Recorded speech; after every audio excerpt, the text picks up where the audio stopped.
Selvi Hana nangis gerebek rumah Daus Mini, kecewa tak bertemu anak.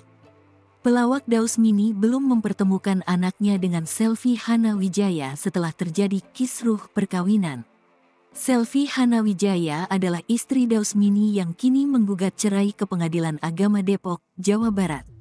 Sudah sepekan ini Selvi Hana Wijaya tidak bertemu Muhammad Al-Fatih Firdaus, anak sematawayangnya dari pernikahan bersama Daus Mini.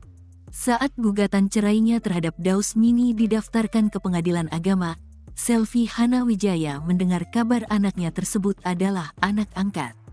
Selvi mengaku tidak mengetahui kabar tersebut. Selvi Hana Wijaya tidak bersedia menjelaskan asal-usul anaknya tersebut, termasuk menjelaskan dugaan anak angkat.